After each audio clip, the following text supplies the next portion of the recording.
sur les pays de l'Alliance des États du Sahel. Sachez cela pour que vous ne soyez pas abusés. L'ennemi utilisera tous les subterfuges, tous les moyens pour nous faire fléchir. Mais Inch'Allah, nos ancêtres n'ont pas fléchi, nous ne fléchirons pas.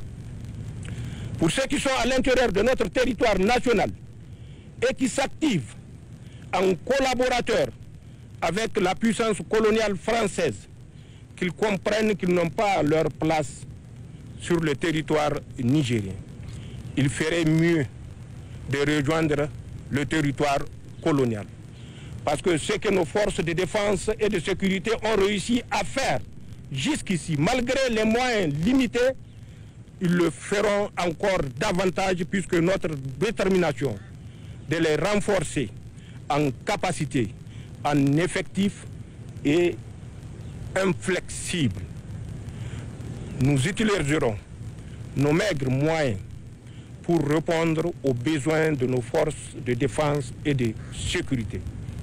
Certes, ça ne sera pas facile, mais notre détermination fera le reste, Inch'Allah.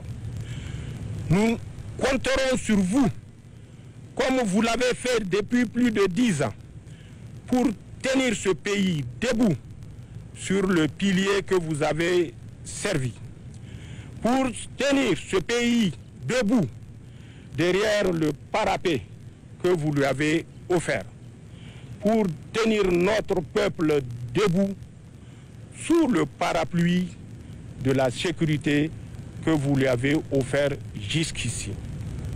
Souvent, certaines personnes, par ingratitude, mais aussi par guerre informationnelle, démontrent par A plus B que les forces armées nigériennes, les forces de défense et de sécurité sont en débandade.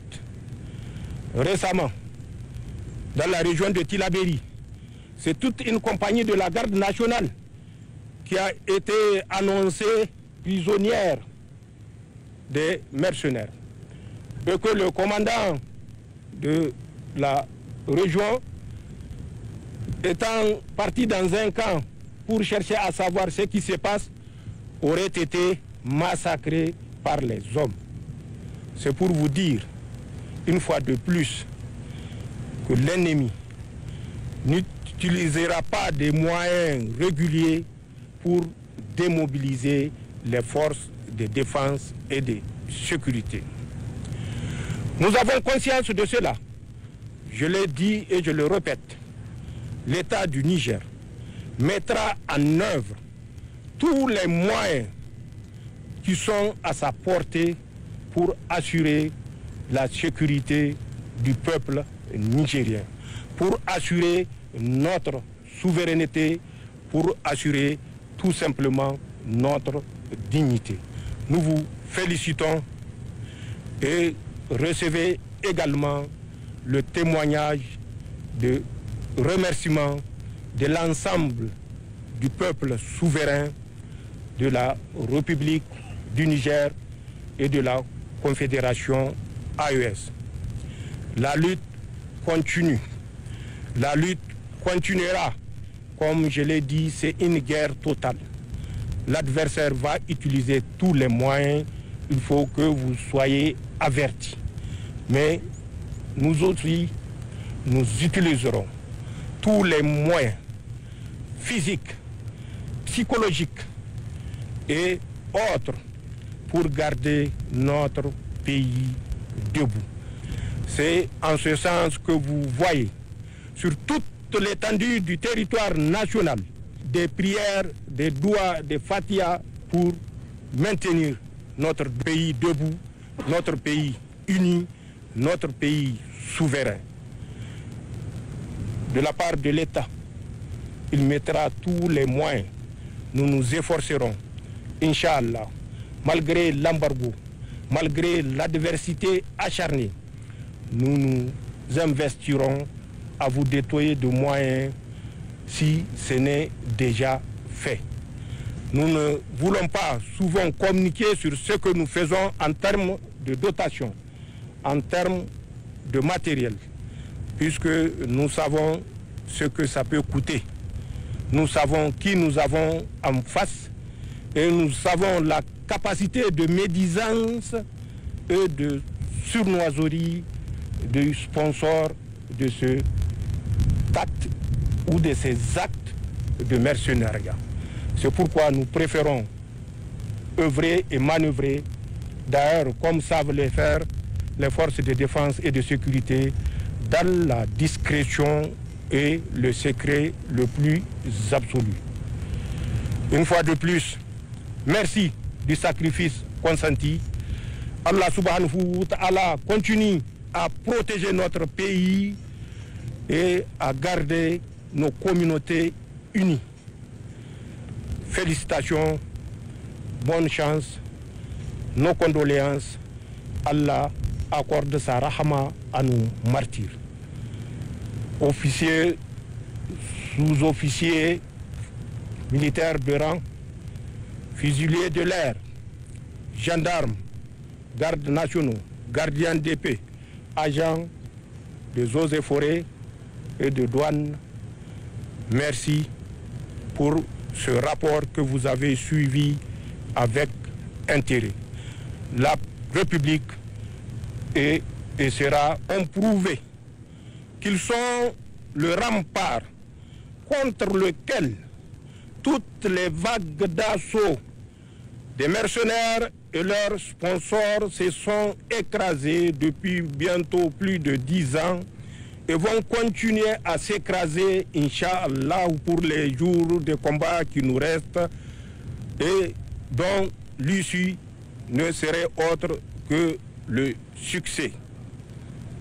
Vous avez montré que vous êtes le pilier sur lequel notre nation, notre pays, la République du Niger repose.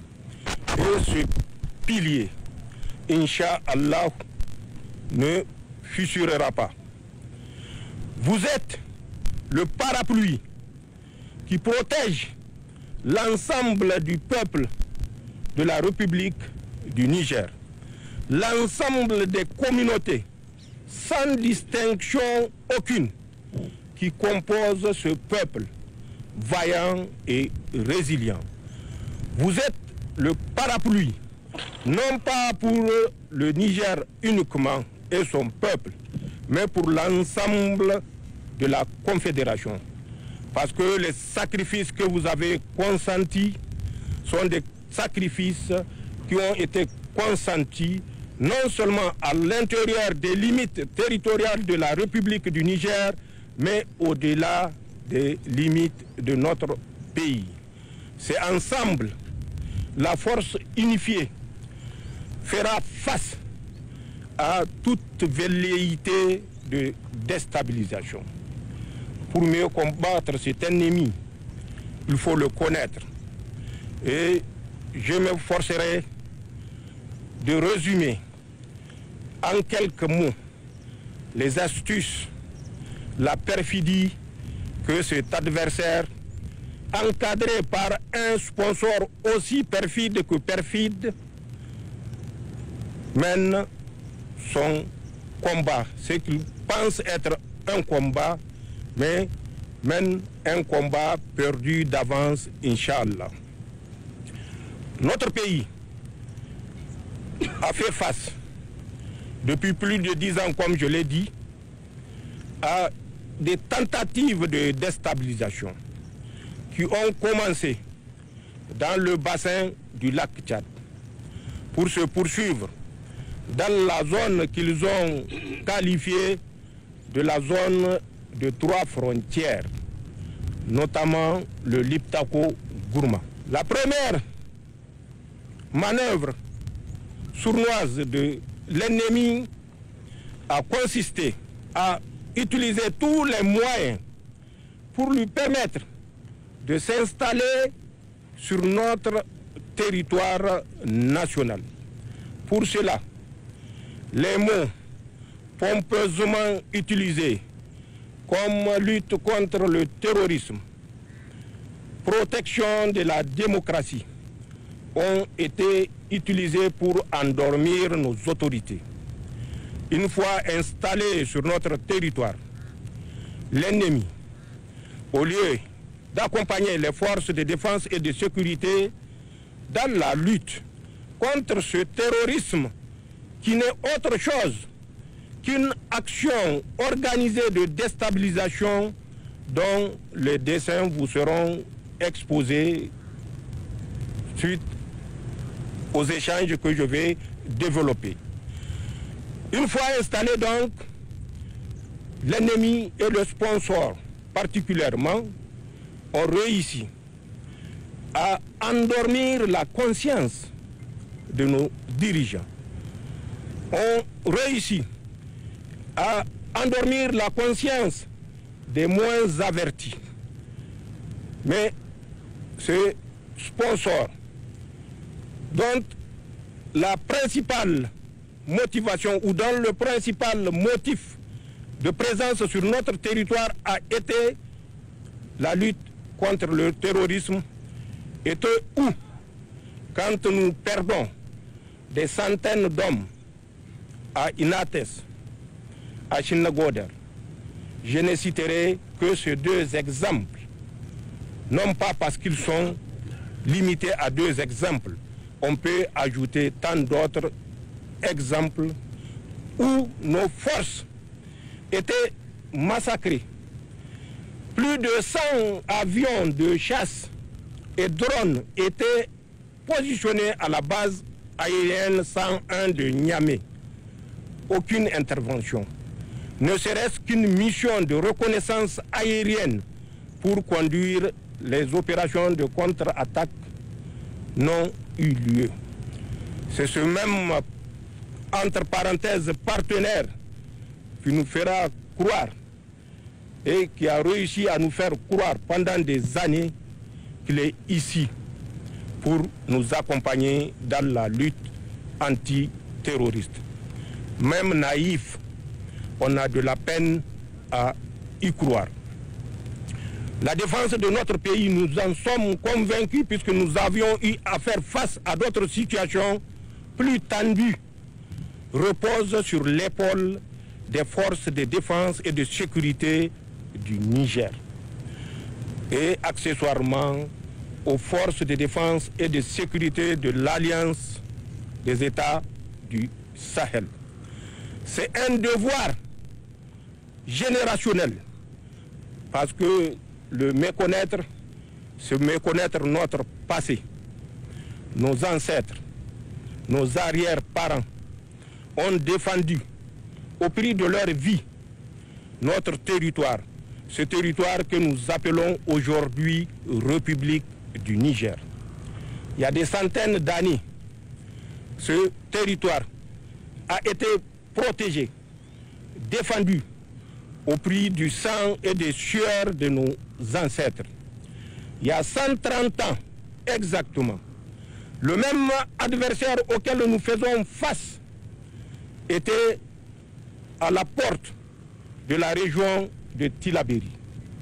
Nous en avons le souvenir parce que nous connaissons l'histoire de notre pays et nous savons que tout celui qui ne connaît pas l'histoire de son pays ne peut le défendre parce qu'il ne comprendra pas les liens intimement liés entre les hommes de ce territoire et le territoire actuel.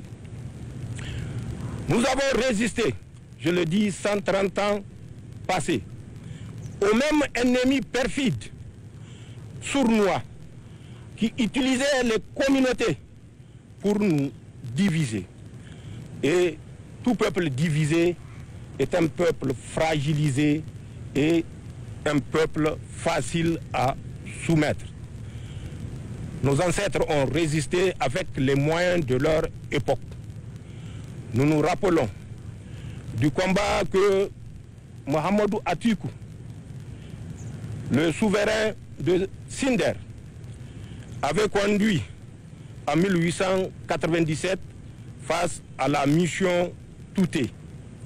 Nous avons en mémoire le combat que Alpha Umaru de Karma a conduit dans les années 1900 face toujours à la puissance coloniale.